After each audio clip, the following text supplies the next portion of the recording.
Hi guys, welcome back to Education Technology class. In this class we are going to discuss about video in teaching and learning. In the previous class we have discussed about audio, and now we are going to discuss about video, and then we are going to compare between both audio and video in the teaching and learning process. I hope you enjoy the class, and let's go on. So let me ask you a question. You as a future teacher, what is the definition of using video in your class? A pretty simple question is that to enhance the learning process with, you know, moving images. Now we have discussed about the role of images, still images in education. It's very good. And we have discussed about audio role in education as well. It's very helpful, beneficial for the students. But when it comes to video, it's actually like, collecting both advantages for both still images and audio together in one thing, which is video. So video enhance the process of teaching and learning, for the maximum level the students could actually, get benefits, or it's a very powerful actually tool for you as a teacher to use inside your class. So the classic question is, why do we use video inside our classroom? To tell a story, to show a students a real story using a video, for example, historical story, to explain about situations, news, and so ever, clarify complex situations. If it's too difficult for them to understand, then just explain using the video. Let them watch the video, and it's going to be very easy for them to understand. Keep the attention of your audience. Obviously video is very attractive for the students to get focused the whole time of the class, rather than listening to your boring voice. Sometimes video is very helpful to transfer a message. Most of the time we use videos to deliver a hidden message behind this video. For example, if I teach if I let them watch a video regarding some Islamic habits or religious habits, then they can get some information about how to pray, how to do how to prepare for to pray, and so on, to increase intercultural understanding.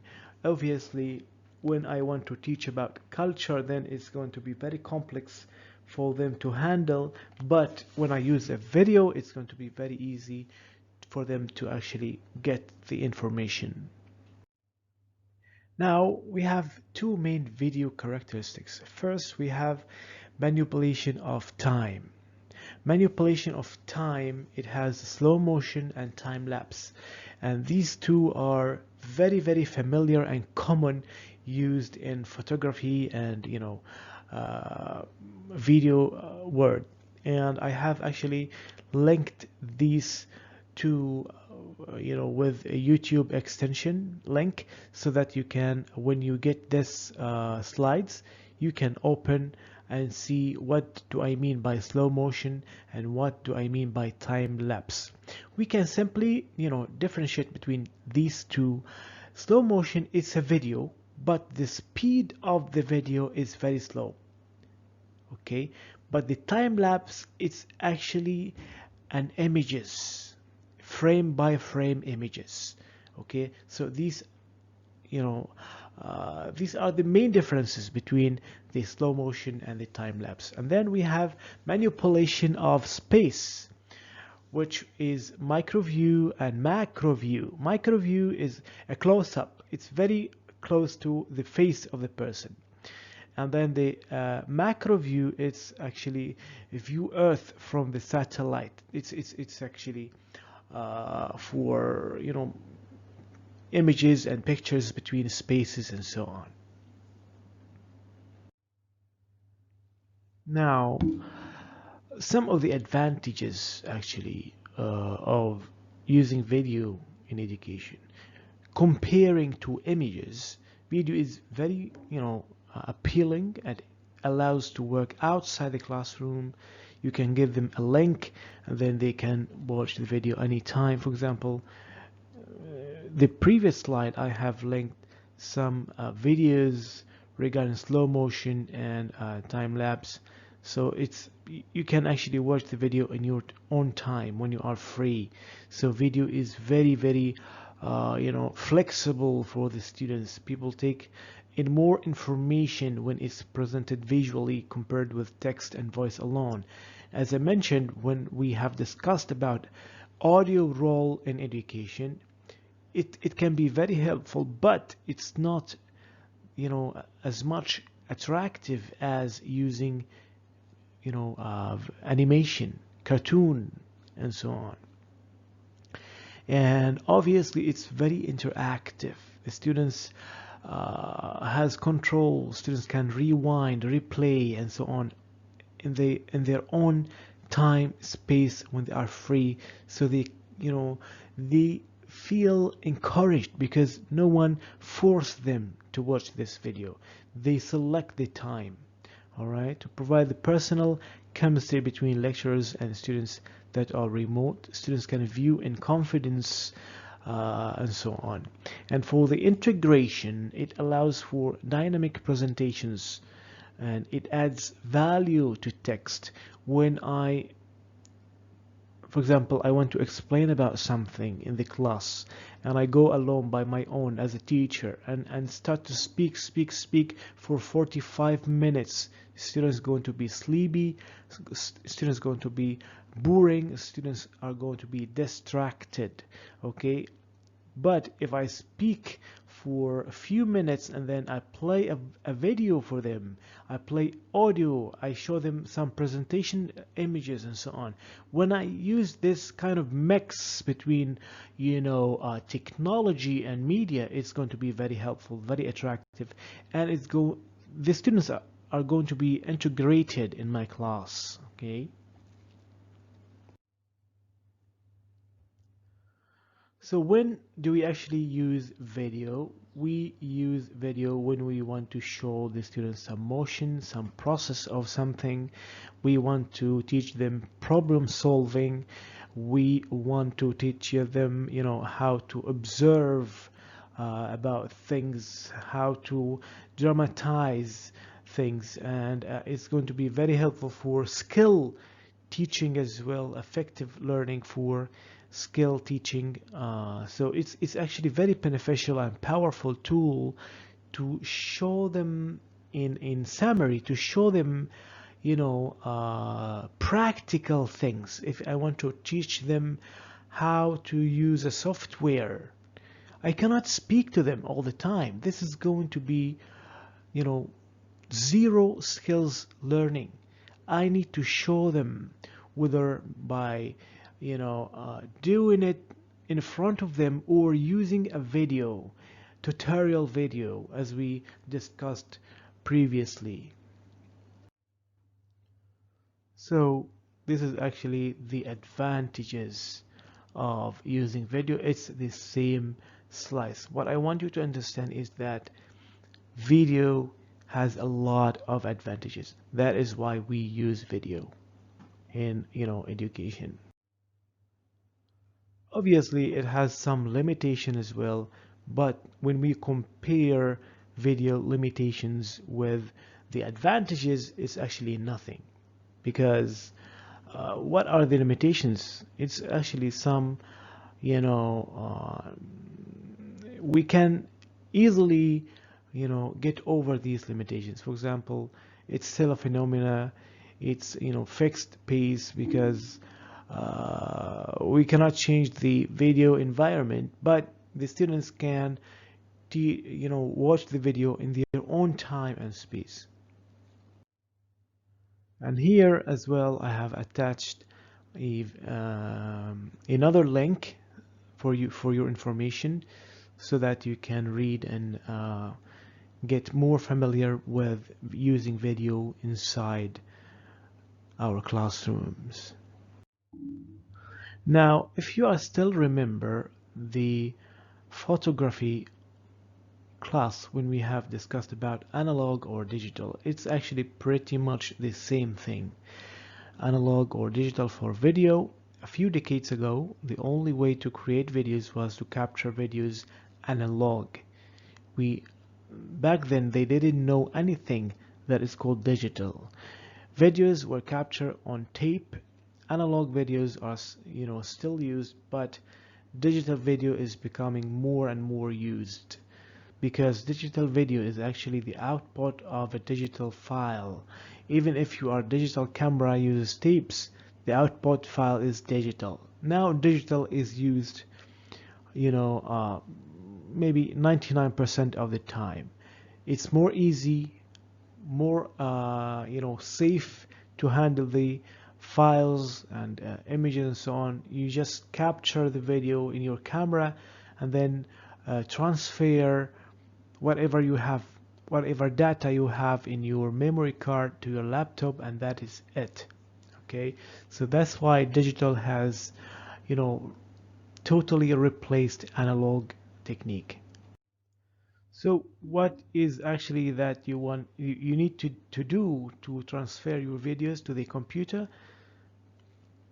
You just want to log in the cable USB, or use the memory card, log it in your laptop, and you are free to go.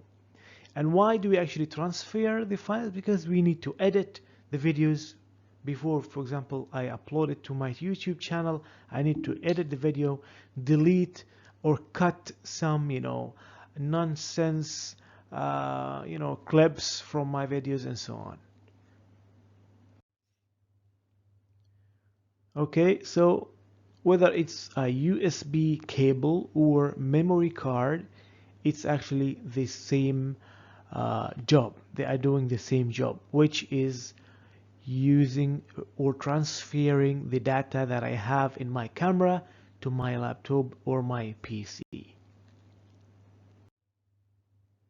Now, if I want to convert analog video to digital video, there are some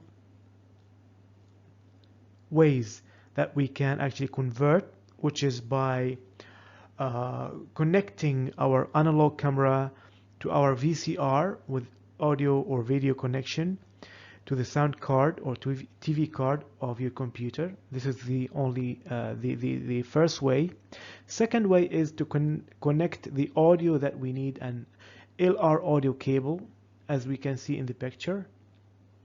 Okay, and then the video will be connected with an S video cable.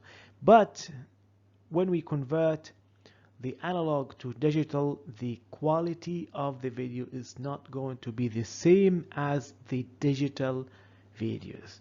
Obviously, digital videos are higher in quality, and especially nowadays they have 4K, 8K and so on, and that is why analog technique it's not actually used anymore. And also you can convert or digitalize your analog video. A converter is an electronic device, as we can see here in the picture, which is changes analog signals to digital codes.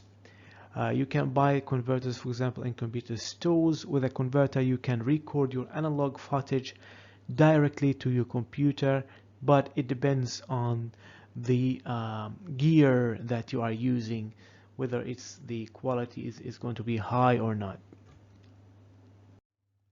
Now we have transferred our video inside our laptop or PC. It's time to actually edit our video. There are plenty of software that we can use to edit our videos. Previously in Windows we have a movie maker software. It used to be installed as a standard. with Microsoft, but I don't think it exists anymore.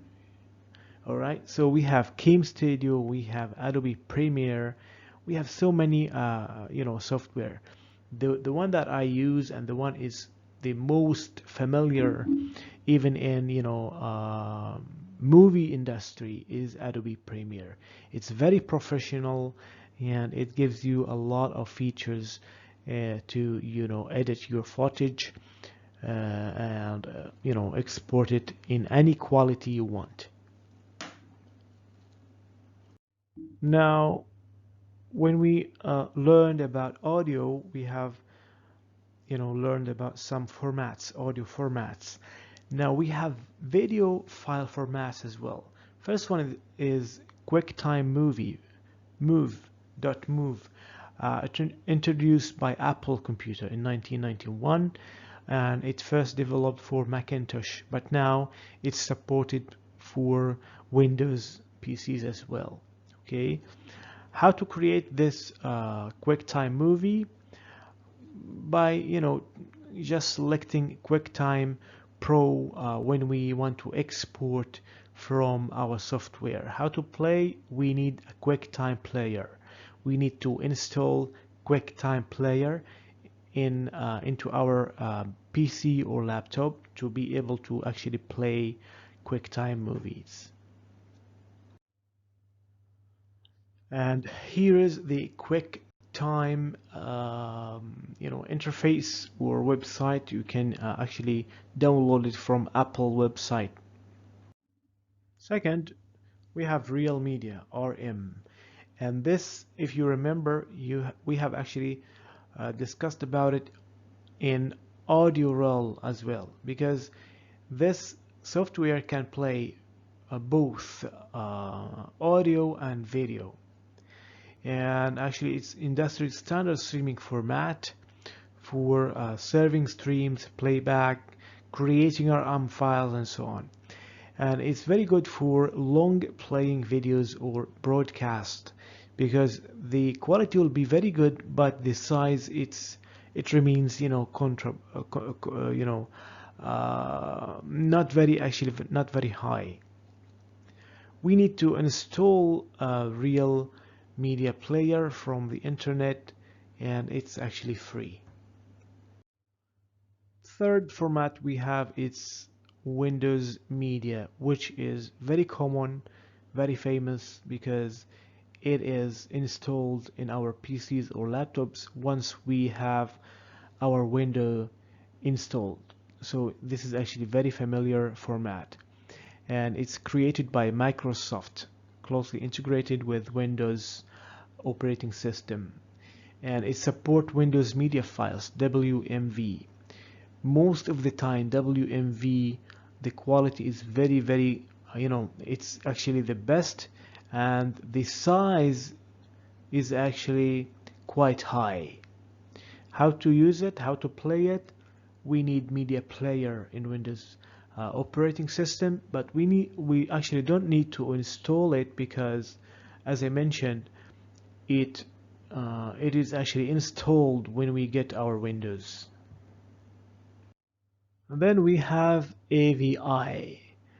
AVI stands for Audio Video Interleaved, and it is actually introduced by Microsoft 1992. In AVI file, the audio and video confirmation are interleaved every frame, and it's very good for short web clips because the video is very high quality. Okay, and we need what software do we need to play it? We can play it with Windows Media or QuickTime or any, actually most of the media players can play this format. Then we have MPEG or MPEG, and it is created by Moving Picture Express Group, and it supports all kind of media, actually video, audio, streaming, and so on. Extremely high compression rates with a small quality degradation. Okay, it has good quality, standard quality for TV broadcast, very high quality for AV compression, and can be compressed by using 3 skims: layer 1, layer 2, and layer 3.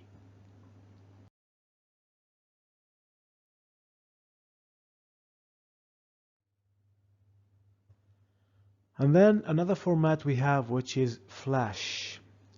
The advantages: the size are very small, and most of the time it's used for websites to upload quickly. The image quality is very high, and it uses streaming technology. It is actually scriptable. We can do some, command programming inside this Flash software. But starting from 2021, it's not going to be supported in our internet browser anymore. For the disadvantages, we need a player to actually play it. Sometimes when you don't have this player in your website or in your browser, it's not going to play. It's going to ask you to buy the software, which is most of the time is very expensive. So as a summary, we have discussed about the video. What is the video? Advantages, limitations, what we can or what the role of video in our education process. And we have introduced some different formats about video, for example, WAV, MP3, QuickTime, Real Media, and so on. To deliver long playing audio or video or live broadcast, we should choose one of the streaming media. The Flash or Shockwave are popular and appropriate format for the web, but as I mentioned, it's not supported anymore starting from this year. So how to use this kind of technology inside our classroom? This is going to be a question for you, and we will discuss in class. So here is actually a website that is linked with UTM. UTM has created this website to give you the opportunity to upload any video that if you are if you like videos or photography, then you can upload your video in this website if you want to get notified, or if you want to get popular among UTM.